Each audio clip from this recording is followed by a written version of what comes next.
बच्चों आज अपन wedge constant के बारे में पढ़ेंगे। तो वेज कंस्टेंट क्या बोलता है कि कॉमन नॉर्मल के अलोंग जो तुम्हारे दोनों ब्लॉक्स का जो डिस्प्लेसमेंट होगा वो सेम होगा, या फिर कॉमन नॉर्मल के अलोंग जो दोनों ब्लॉक्स की वेलोसिटी होगी वो सेम होगी, या फिर मैं ऐसा बोल सकता हूँ कि कॉमन नॉर्मल के अलोंग जो तुम्हारी रिलेटिव वेलोसिटी होनी चाहिए वो जीरो होनी चाहिए, तभी तुम्हारा कॉन्टैक्ट मेंटेन रहेगा। तो यहाँ पर तुम देखो एक क्वेश्चन है बेसिकली। यहाँ पर जो तुम्हारी ट्रायंगुलर वेज है वो राइटवर्ड डायरेक्शन में मूव कर रहा है विद वेलोसिटी v1, और ये वर्टिकल रॉड है जो कि नीचे की तरफ मूव कर रही है विद वेलोसिटी v2। अब अपन को v1 और v2 में रिलेशन फाइंड आउट करना है। तो कॉमन नॉर्मल के अलोंग जो वेलोसिटी है उसको क्या कर दूंगा, मैं सेम कर दूंगा ताकि कॉन्टैक्ट मेंटेन रहे। तो यहाँ पर जो अपने ट्रायंगुलर वेज है वो राइटवर्ड डायरेक्शन मूव कर रहा है विद वेलोसिटी v1, और जो अपनी वर्टिकल रॉड है वो नीचे की तरफ मूव कर रही है विद वेलोसिटी v2।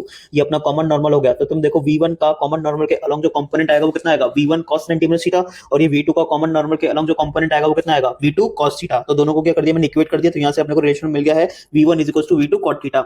एक और क्वेश्चन है, तो यहाँ पर भी अपन क्या करेंगे, कॉमन नॉर्मल के अलोंग जो वेलोसिटी है उसको सेम इक्वेट कर देंगे ताकि कॉन्टैक्ट मेंटेन रहे। तो ये जो ट्रायंगुलर वेज है वो इस तरफ जा रहा है विद वेलोसिटी v1, और ये तुम्हारी रॉड है ना ये कांस्टेंट है बेसिकली इस वाली डायरेक्शन में मूव करने के लिए। तो इसकी वेलोसिटी कितनी है, v2 है। तो कॉमन नॉर्मल के अलोंग जो वेलोसिटी इसको मैं सेम कर दूंगा। तो v1 का कॉमन नॉर्मल के अलोंग जो वेलोसिटी है वो कितना आएगा, v1 cos 90 minus थीटा, और v2 का तो एज इट इज रहेगा क्योंकि इसकी जो वेलोसिटी है तो कॉमन नॉर्मल के अलोंग ही है। तो दोनों को मैंने इक्वेट कर दिया। तो यहाँ सोल्यूशन क्या मिलता है अपन को कि v1 sin theta is equal to v2। तो मेरे को उम्मीद है कि तुम्हें बढ़िया तरीके से समझ आया होगा।